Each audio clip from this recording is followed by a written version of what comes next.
नमस्ते लर्नर्स। आज की कक्षा में आपका स्वागत है। आज एक नए विषय के साथ हम लोग फिर से उपस्थित हुए हैं। विषय है फिजिक्स का लेंस। लेंस लेंस लेंस के बारे में हम लोग आज सीखेंगे। तो लेंस से पहले लेंस में क्या होता है? लेंस लाइट के रिफ्रैक्शन के प्रिंसिपल पे काम करता है। तो थोड़ा सा हम लोग लेंस जानने से पहले रिफ्रैक्शन ऑफ लाइट को रिकैप कर लेंगे। रिफ्रैक्शन ऑफ लाइट, इसको थोड़ा सा रिकैप कर लेंगे। What is refraction of light? So, as we know, light travels in a straight line. Light travels in a straight line. Light travels in a straight line. अब यहीं तक नहीं समाप्त हो जाता है डिफिनेशन। In vacuum और इन अ मीडियम, सिंगल मीडियम, किसी एक मीडियम में, जैसे हवा में यदि लाइट ट्रेवल कर रहा है एयर में, तो वो जब तक एयर में ट्रेवल करेगा तब तक वो स्ट्रेट लाइन में ट्रेवल करेगा।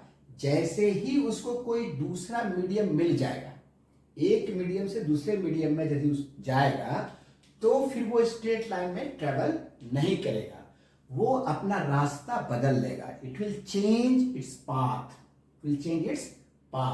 तो यदि सिंगल मीडियम में जब तक ट्रेवल करेगा तब तक वो स्ट्रेट लाइन में जाएगा। तो अब यहीं से शुरू होता है कि लाइट एक मीडियम से जब दूसरे मीडियम में पास करता है तो वो अपना पाथ बदल लेता है। लाइट जब एक मीडियम से दूसरे मीडियम में पास करता है तो अपना पाथ बदल लेता है। लेट अस सपोज ये वाटर है और इधर एयर है। अब कोई रे ऑफ लाइट ऐसे आ रहा है, ये एयर में जब तक चला तब तक ये एकदम स्ट्रेट लाइन में चला। अब क्या होगा, जैसे ही इस इंटरफेस पे पहुंचा, यानी इस सरफेस पे जो एयर और वाटर को अलग करती है, यहां जैसे ही पहुंचा तो इसको जाना था ऐसे, सीधा यदि जाना था तो ऐसे जाना था, बट ये ऐसे नहीं जाता है। प्रैक्टिकली ये थोड़ा रास्ता अपना चेंज कर लेता है, ठीक है। तो ये जो फेनोमेना है इसको बोलते हैं रिफ्रैक्शन ऑफ लाइट। तो यहां क्या हुआ, ये लाइट अपना रास्ता चेंज कर लिया। Bending of light, phenomena of bending of light, when it travels, कहां बेंड करता है? On the interface, on the surface, यही एक बार बेंड करेगा। When it travels from one medium to other medium. फिर देखिए जब पानी में घुसा तो पानी में फिर ये एकदम सीधा चलेगा। This phenomena is called refraction of light. The phenomenon of bending of light कहां बेंड कर रहा है, किस जगह पे? At the surface,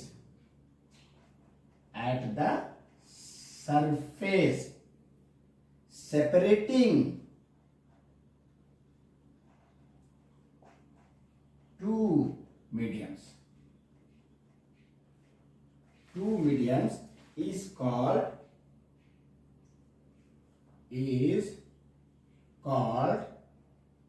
refraction of light.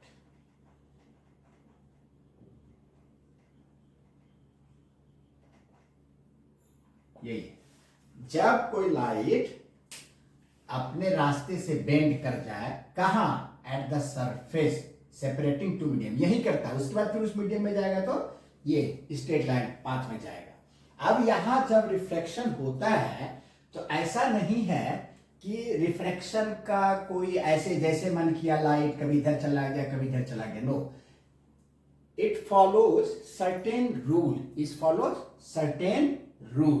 तो उसको बोलते हैं law of refraction, law of refraction. दो लॉ है। फर्स्ट लॉ सेज कि जैसे मान लीजिए कि आप इसको, यहां पानी है, लाइट जो है यहां ऐसे करके टॉर्च जला दिया, ऐसे जला दिया टॉर्च, तो इस प्लेन में मान लीजिए लाइट आ रहा है, लाइट इस प्लेन में, ये बोर्ड के प्लेन में लाइट आ रहा है, पानी ऐसे है, हवा भी ऐसे है, नीचे पानी का बर्तन में पॉट में पानी रखा हुआ है, इस प्लेन में ये लाइट आ रहा है, तो इस लाइट को बोलेंगे इंसिडेंट रे,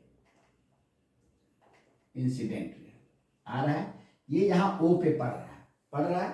अब इस सरफेस पे जहां पर की इंसिडेंट रे पड़ रहा है वहां पे परपेंडिकुलर टू दिस सरफेस एक लाइन खींचिए, इसको बोलते हैं normal, normal to the surface, to the surface at the point of incident, point of incident.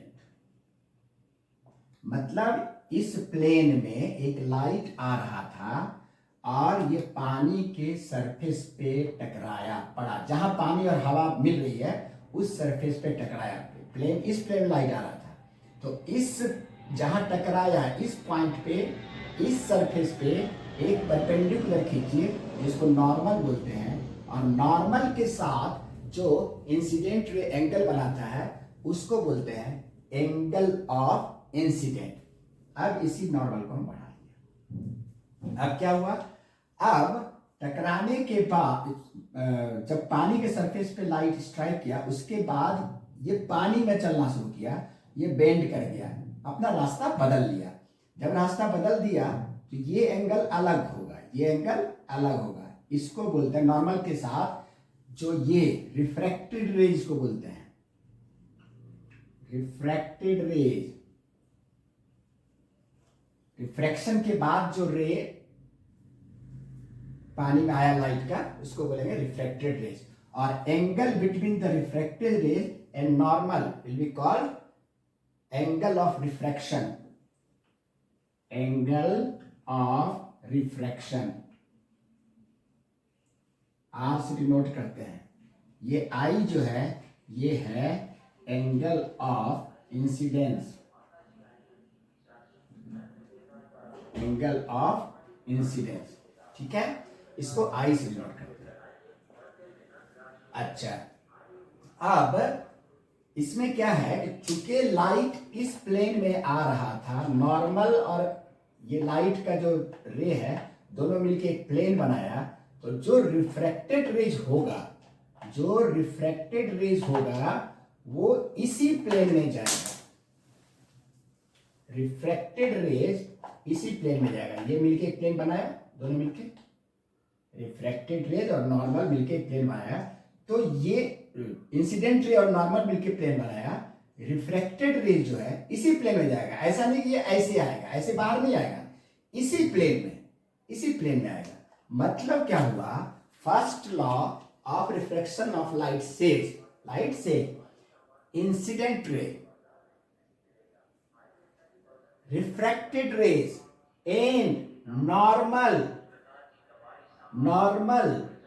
to the surface, normal to the surface at the point of incident, normal to the surface at the point of incident are in same plane, are in same plane। क्या हुआ इसका मतलब? Incident ray, refracted रे and incident ray, refracted rays and normal to the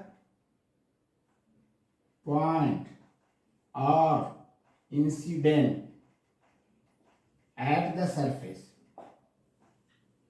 या interface लिखिए, at the interface बोलते हैं उसको, जहां दो सरफेस अलग होता है, interface are in same plane. ये है first law of refraction, first law of refraction. Second law क्या बोलता है, ये तो अब एक प्लेन में होगा, अब ये रास्ता कैसा होगा, ये जो ऐसे जाएगा प्लेन में होगा, ठीक है, ऐसे जाएगा कि ऐसे जाएगा, क्या होगा। तो सेकेंड लॉ बोलता है ratio of sine I upon sine R, ratio of sine I and sine R is constant for any two medium.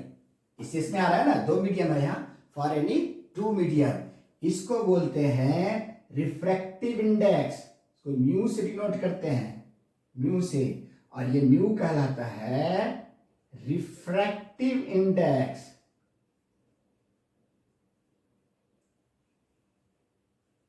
Of जिस मीडियम में लाइट रिफ्रैक्शन के बाद जा रहा है, second medium, with respect to first medium।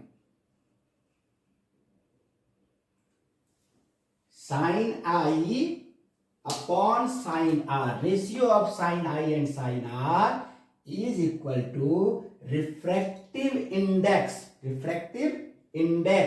of second medium with respect to first medium,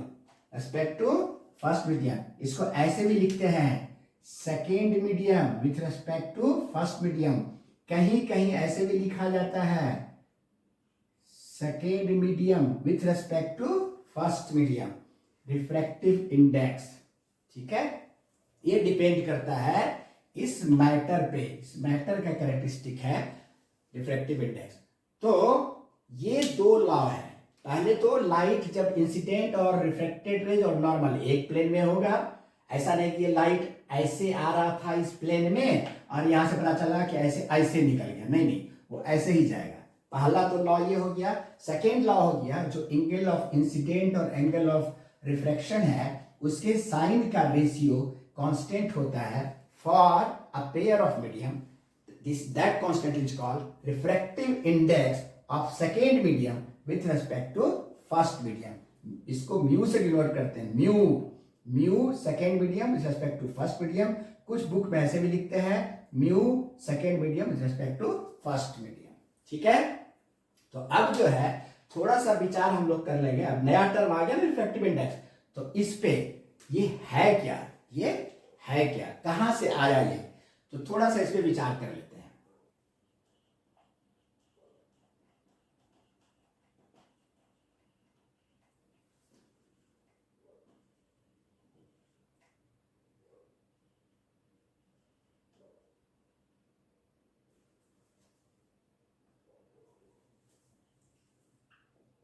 medium तो matter ही होगा, कोई मैटर ही होगा, मीडियम लिखें या मैटर लिखें, हमको चूंकि मीडियम से मतलब है इसलिए इसी से काम चलेगा हमारा। लाइट के संदर्भ में ही होता है, तो लाइट किसी मीडियम में चलेगा तो मीडियम से है हमारा।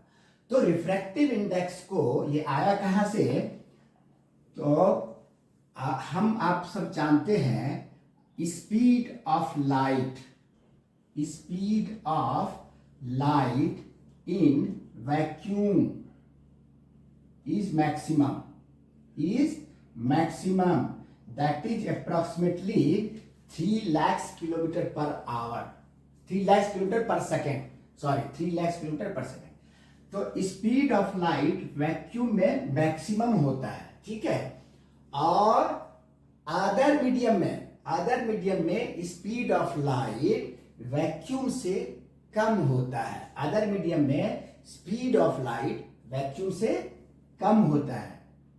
ठीक है, तो यही रीजन है चूंकि स्पीड चेंज करता है, एक मीडियम से जब दूसरे मीडियम में जाता है लाइट, तो उसका स्पीड चेंज कर जाता है। That's why its bends from its path, इसीलिए वो अपने रास्ते से बेंड कर जाता है, स्पीड के कारण ही। This is the main reason कि speed of light changes when it's enter from one medium to other medium, that's why it's bend, इसीलिए ये बेंड करता है, अपने रास्ते से डेविएट कर जाता है। तो इसमें क्या हुआ कि जैसे इसमें इसका रिफ्रैक्टिव इंडेक्स हम डिफाइन करेंगे। जैसे हम refractive index of any medium define करेंगे, speed of light in vacuum divided by speed of light in the medium, in that medium. यही है refractive index, speed of light in vacuum upon speed of light in that medium. यानी यदि किसी medium का, जैसे हमको water का निकालना है, वाटर का रिफ्रैक्टिव इंडेक्स, तो मतलब हुआ speed of light in vacuum C से नोट करते हैं, और वाटर में जो लाइट का स्पीड होगा, इस रेशियो को बोलेंगे refractive index of water, refractive index of water.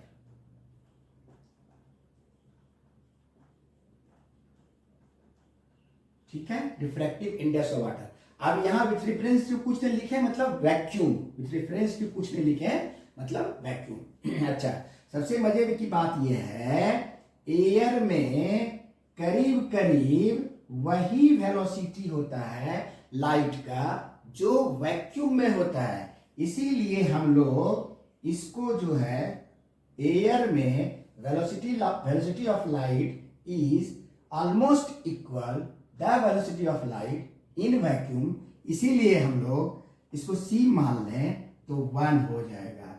यानी refractive index of air is 1। अच्छा, 1 से छोटा रिफ्रैक्टिव इंडेक्स नहीं हो सकता है, क्योंकि वैक्यूम में जो लाइट का स्पीड है ये मैक्सिमम है। अब यहां C से बड़ा और तो कुछ हो नहीं सकता है, तो C और C को कट कर दिए 1, यानी 1 से छोटा इधर किसी भी मीडियम में इससे ज्यादा स्पीड हो ही नहीं सकता है। वैक्यूम से किसी भी मीडियम में ज्यादा स्पीड नहीं हो सकता है, ये C से बड़ा हो नहीं सकता है, इसलिए ये पूरा क्वांटिटी 1 से छोटा नहीं हो सकता है। तो रिफ्रैक्टिव इंडेक्स हमेशा 1 से बड़ा होगा। ये चूंकि सेम फिजिकल क्वांटिटी का रेशियो है, ये भी स्पीड, तो जब सेम फिजिकल क्वांटिटी का रेशियो हो तो इसका मतलब जो उससे नया फिजिकल क्वांटिटी बनता है उसका यूनिट नहीं होता है, म्यू हैज नो यूनिट। ठीक है, ये है डिफिनेशन रिफ्रैक्टिव इंडेक्स का। एक बात इसमें और जान लेना चाहिए, जैसे मान लीजिए कभी ऐसा भी तो होगा कि ये वाटर होगा और ये ग्लास होगा, तो वाटर से जब ग्लास में लाइट जाएगा, तो sine I upon sine R, ये आई हुआ, ये आर हुआ। ठीक है, sine I upon sine are equal to क्या बोले, refractive index of second medium with respect to first medium. यहां सेकेंड मीडियम क्या है, ग्लास है, और फर्स्ट मीडियम क्या है, वाटर है। ठीक है, तो अभी तो हम जो भी रिफ्रैक्टिव इंडेक्स की बात कर रहे हैं, जैसे हम लिखेंगे refractive index of glass equal to क्या लिखेंगे, C by V into glass, लिखेंगे कि नहीं? और इसी को लिखेंगे म्यू जी, ग्लास का विथ रेस्पेक्ट टू वैक्यूम। ये वैक्यूम में लाइट का स्पीड लिया है, ग्लास का विथ रेस्पेक्ट टू वैक्यूम। तो अब हम ये कैसे निकालेंगे कि ग्लास का with respect to water, glass का with respect to water, glass का reflective index with respect to water. ठीक है, ये हुआ, देखिए ग्लास का विथ रेस्पेक्ट टू वैक्यूम। ठीक है, ग्लास का विथ रेस्पेक्ट टू वैक्यूम। निकालना हमको ग्लास का with respect to water, with respect to water, यानी वैक्यूम के जगह पे वाटर का यदि स्पीड आ जाए, इसको समझ लीजिए, बहुत इंपॉर्टेंट है। This is reflective index of glass with respect to vacuum. तो वेलोसिटी ऑफ ग्लास नीचे है और वैक्यूम में light, velocity of light in glass नीचे है और velocity of light in vacuum ऊपर है। अब हमको निकालना है velocity, reflective index of glass with respect to water. तो हमको क्या चाहिए? Velocity of light in water upon velocity of light in glass. Vacuum के रेस्पेक्ट में जब निकाल रहे हैं, वैक्यूम यहां नहीं लिखते हैं, वी यहां लिखे हैं ना, वैक्यूम के रेस्पेक्ट में जब निकाल रहे हैं तो वैक्यूम में लाइट का स्पीड बाय ग्लास में लाइट का स्पीड, वाटर के रेस्पेक्ट में निकाल रहे हैं तो वाटर में लाइट का स्पीड बाय ग्लास में लाइट का स्पीड। अब देखिए ये कहां से आ जाएगा, ध्यान दीजिए, ये आएगा यदि हम ऐसा करें कि इसको C by V G by C by V W, नहीं दिख रहा, C by V G whole by C by V W. यदि ऐसा करें, यदि ऐसा करें, इसको ऐसा करके लिख दिए तो देखिए यही बनेगा V W by V G, V W by V G. और ये क्या हुआ? ये हुआ reflective index of glass with respect to vacuum, यानी ये बन गया mu G by mu W. बना कि नहीं? यानी किसी भी मैटर का reflective index with respect to another matter, with respect to another matter will be given by respective index of that matter with respect to vacuum divided by respective index of another matter with respect to vacuum. vacuum मतलब यदि आपको W mu G निकालना है तो आपको refractive index of glass with respect to vacuum upon refractive index of water with respect to vacuum.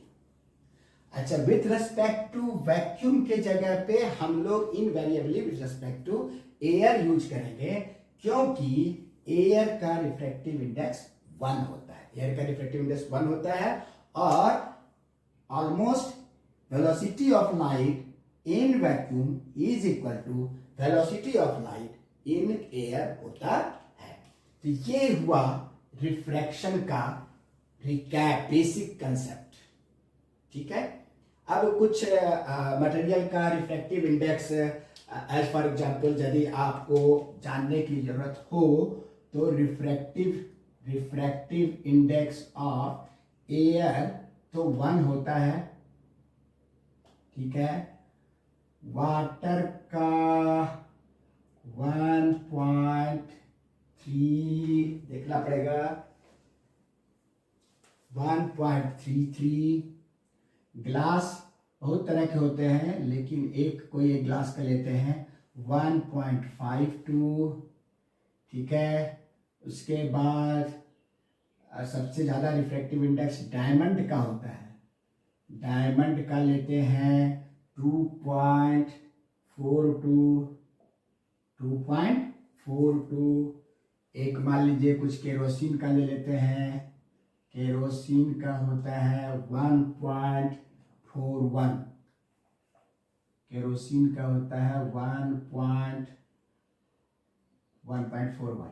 अच्छा, इसमें इसको लिखने से एक चीज पता चल गया, ये जो रिफ्रैक्टिव इंडेक्स है विथ रेस्पेक्ट टू आप वैक्यूम कह लीजिए या विथ रेस्पेक्ट टू एयर, ये दो वैल्यू है। अब इसमें देखिए,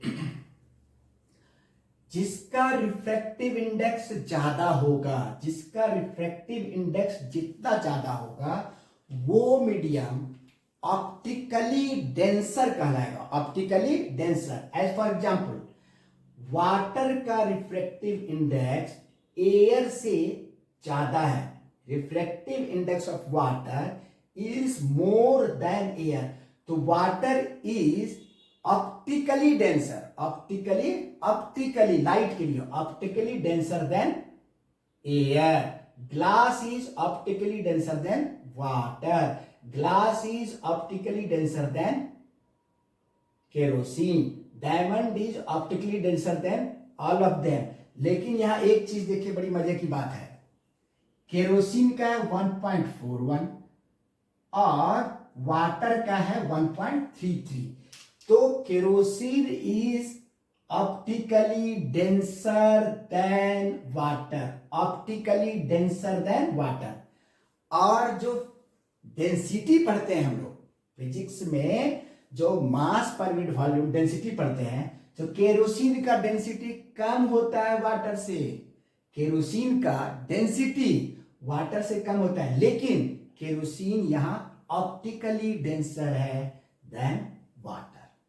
ठीक है, तो हम यूज करेंगे इसका डेंसर मीडियम और रेयरर मीडियम। तो यहां देखिए 1 हो गया एयर का, रेयरेस्ट है, उसके बाद थोड़ा डेंसर वाटर है, फिर उससे थोड़ा डेंसर केरोसिन है, उसके बाद ग्लास है, उसके बाद डायमंड है। ठीक है, तो इधर जो बढ़ रहे हैं हम डेंसर होते जा रहा है, ऊपर जा रहे हैं तो रेयर होते जा रहा है, रेयरर होते जा रहा है, तो इसका यूज होगा।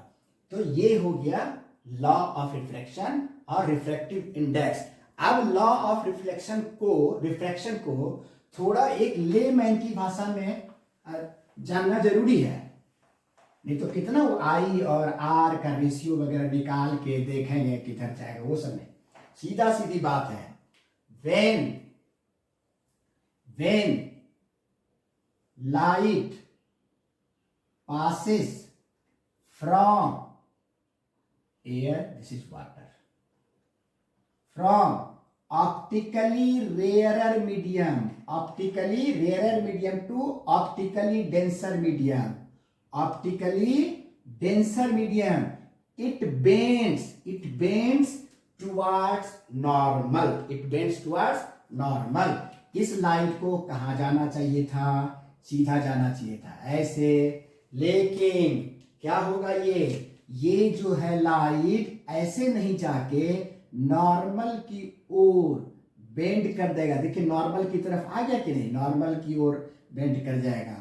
यदि लाइट किसी ऑप्टिकली रेयरर मीडियम से ऑप्टिकली डेंसर मीडियम में जा रहा है, ऑप्टिकली डेंसर मीडियम में जा रहा है, तो ये नॉर्मल की तरफ जब मुड़ेगा, बेंड करेगा, तो नॉर्मल की तरफ बेंड कर जाएगा। ठीक इसका उल्टा, यदि कोई लाइट, ग्लास है ये, वाटर है, कोई लाइट ऐसे आ रहा है, इंसिडेंट रे है ये, वो है, ठीक है, तो इसको जाना कैसे चाहिए था, यदि यहां पे मीडियम चेंज नहीं होता तो वो स्ट्रेट लाइन में से जाना चाहिए था। लेकिन अब क्या होगा, चूंकि ग्लास इज डेंसर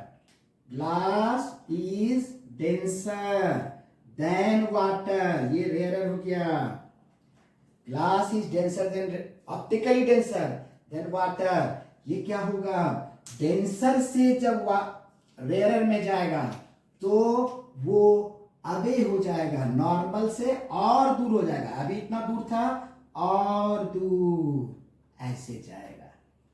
बात समझ गए, ये एकदम जो है याद रख लेने की बात है।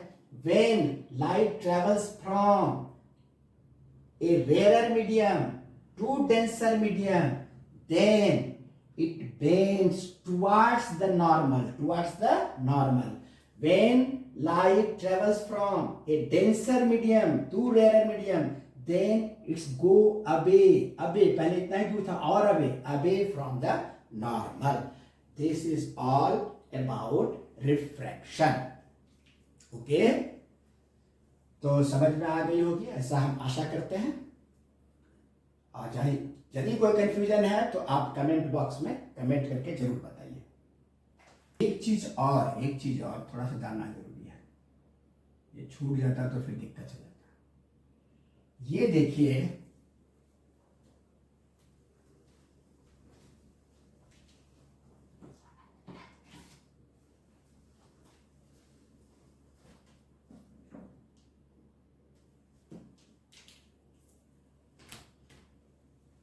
आगे बढ़ने से पहले एक चीज और जानना बहुत जरूरी है, ये छूट जाने से दिक्कत हो जाती। अब देखिए, ये ग्लास स्लैब है, ये समझिए, ये ग्लास का स्लैब है, ग्लास का स्लैब मोटा ऐसा क्यूबाइड शेप में होगा, ये ग्लास का स्लैब है, स्लैब रेक्टेंगुलर स्लैब, ब्रिज में नहीं, रेक्टेंगुलर स्लैब। यहां पे यदि दिख रहा होगा या यहां करते हैं, ये ग्लास का स्लैब है, ठीक है। अब ऐसे करके ये लाइट आ रहा है, ठीक है।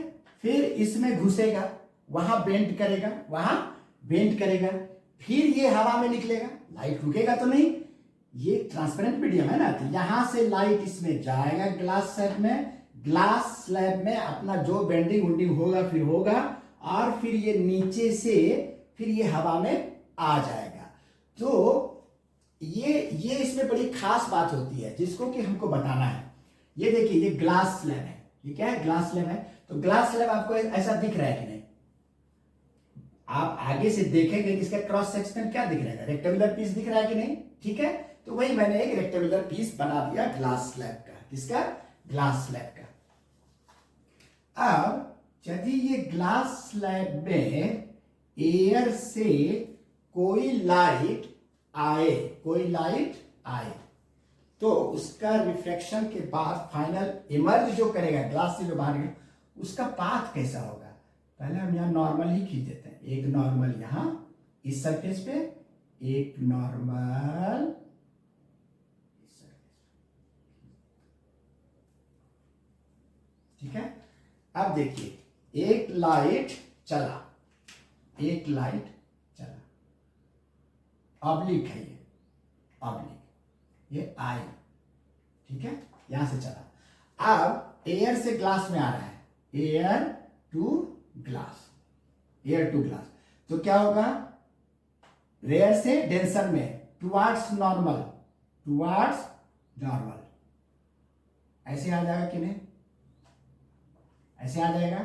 अच्छा, अब यहां जो है ये सरफेस इंटरफेस जो है एयर और ग्लास को अलग करती थी, अब फिर ये इंटरफेस ग्लास और एयर को अलग कर रही है। यहां से जब फिर बाहर आएगा तो फिर वो रिफ्रैक्शन का फेनोमेना यहां घटेगा, ऑकर होगा। अब क्या होगा, कैसे जाएगा ये, अब ये डेंसर से रेयर में जा रहा है, तो ऐसे सीधा नहीं जाके ये थोड़ा ऐसे चला जाएगा, ठीक है। ये फाइनल इमर्जिंग रे है, ये क्या है, फाइनल इमर्जिंग रे है, ठीक है। यहां पर ये जो है, यदि ये इंसिडेंट रे है, ये रिफ्रैक्टेड रेज हो गया, और यही रिफ्रैक्टेड रेज इस सरफेस के लिए इंसिडेंट रे हो गया। ये फाइनल रिफ्रैक्टेड रे जो है वो इमर्जिंग रे कहलाएगा, ठीक है। अब यहां जो सबसे जबरदस्त देखने वाली बात है कि आप इस काला जो लाइन है, जो ओरिजिनल जो मेरा इंसिडेंट रे है, उसको थोड़ा सा प्रोड्यूस करिए, अपने रास्ते में उसको प्रोड्यूस करिए। देखिए, इसको यदि ये ग्लास नहीं रहता, ये सीधा आता, ठीक है, लेकिन ग्लास रहने के कारण ये फाइनली ऐसे निकल रहा है। तो ये देखिए, इतना का गैप, लेकिन पैरेलल निकल रहा है, वो आप देखिएगा, आराम समझ जाइएगा। ये चूंकि परपेंडिकुलर है, ये रेक्टेंगुलर है, सब एंगल 90 डिग्री है, ये इस सरफेस और इस सरफेस से पैरेलल है, ये भी 90 डिग्री ही होगा। ये दोनों लाइन पैरेलल हो गया, ये एंगल इसके बराबर होगा, ठीक है। तो इस तरह से आपको फिर ये एंगल और ये एंगल जो है बराबर मिल जाएगा, ये एंगल आई, ये भी हो जाएगा आई और ये भी हो जाएगा आई, ये पैरेलल हो जाएगा। क्या हो जाएगा? पैरेलल हो जाएगा। ठीक है, ये मान लीजिए आर है, आर है। ठीक है, तो ये जो दोनों लाइन है वो पैरेलल निकलेगा। क्या निकलेगा? पैरेलल हो जाएगा। मतलब इसका जो ये ओरिजिनली ये आना चाहिए था सीधा, बट ग्लास और एयर के चक्कर में ये आया ऐसा। इसको बोलते हैं lateral shift, lateral shift, lateral shift. तो जब एक किसी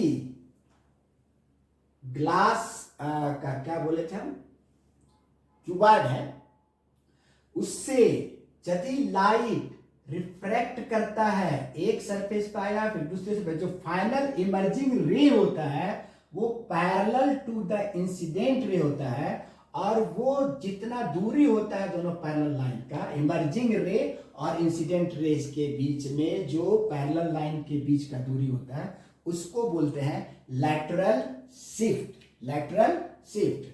अच्छा, ये लैटरल शिफ्ट इस पे डिपेंड करता है, थिकनेस ऑफ द स्लैब। किस पे डिपेंड करता है?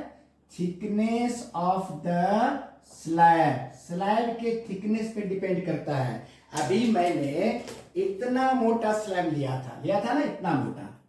ठीक है, इसमें ये जो शिफ्ट है वो अलग होगा, और मान लीजिए स्लैब को बहुत पतला कर दिए।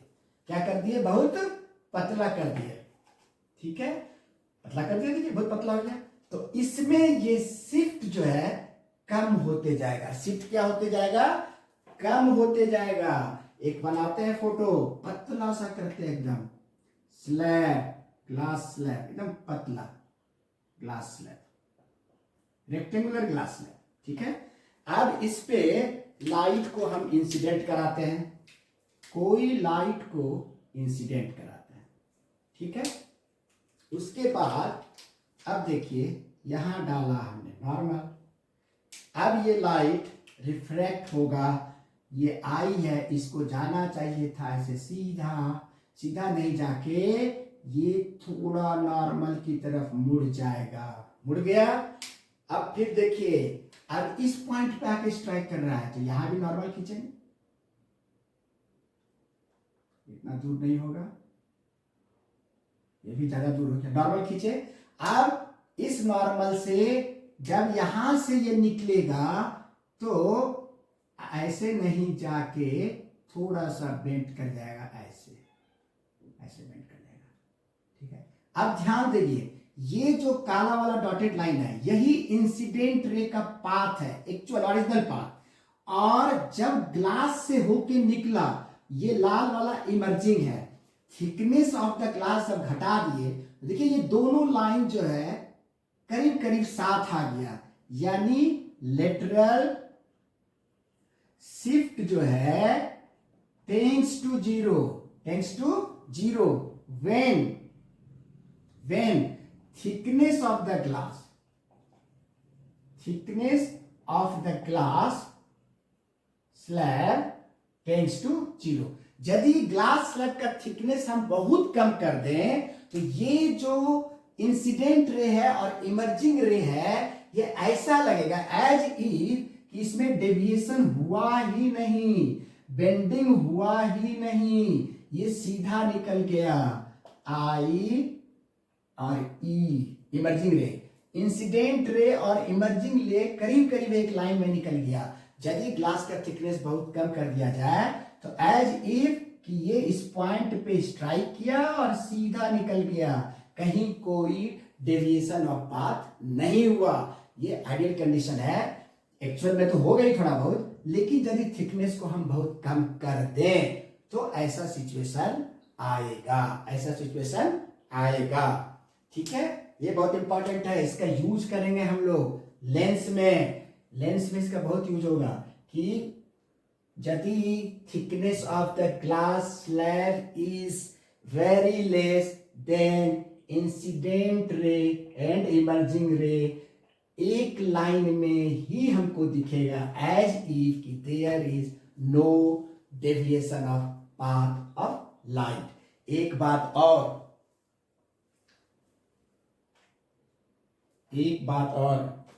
इसी पे लेते हैं। यहां पे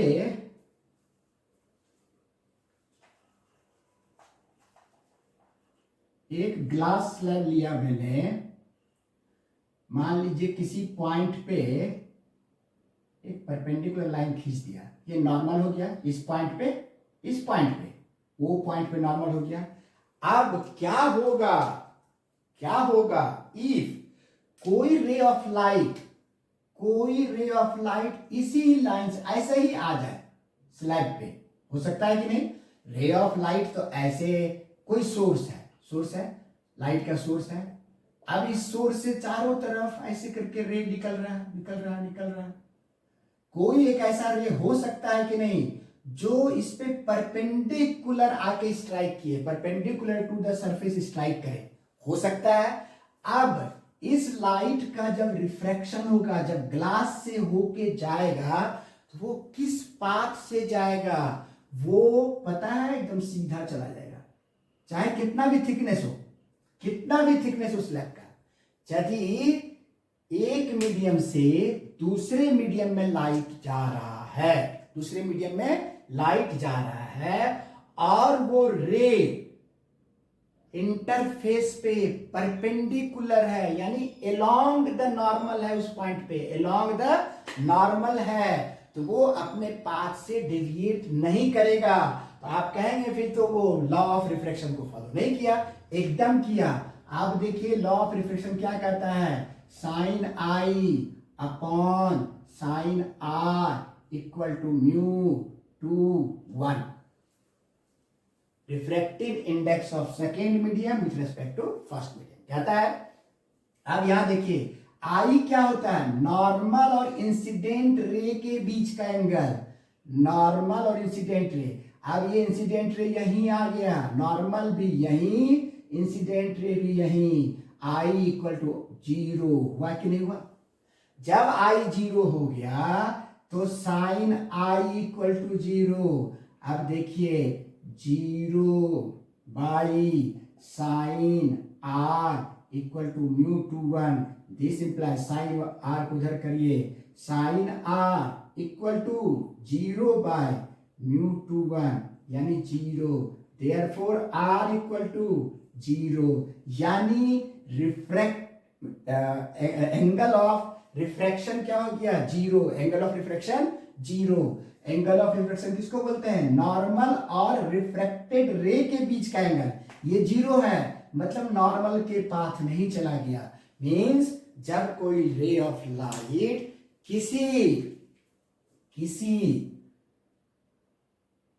इंटरफेस पे रिफ्रैक्शन की बात कर रहा हूं मैं, इंटरफेस पे यानी सरफेस सेपरेटिंग टू मीडियम पर परपेंडिकुलर पड़े, नॉर्मल पड़े, तो उसका अपने पाथ से रिफ्रैक्शन के बाद भी डेविएशन नहीं होता है, रिफ्रैक्शन होता है, डेविएशन नहीं होता है।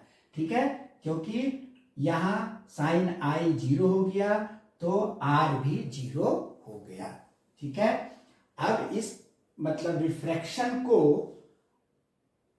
हमने कंप्लीट कर दिया। ठीक है, अब इसको यहीं पे हम समाप्त करते हैं। ठीक है, आप इसको समझिए और समझ में आ जाए तो इस वीडियो को लाइक जरूर करिए, शेयर करिए दोस्तों के बीच में, और यदि इच्छा करे तो हमारे उत्साहवर्धन करिए, लाइक भी करिए, शेयर भी करिए, चैनल को भी सब्सक्राइब कर सकते हैं। नेक्स्ट जो अभी हम वीडियो बनाएंगे उसके बाद उसमें हम लेंस का बेसिक कंसेप्ट देंगे। लंबा वीडियो हो जाने से फिर दिक्कत होता है, लेंस का बेसिक कंसेप्ट देंगे। धन्यवाद वीडियो देखने के लिए।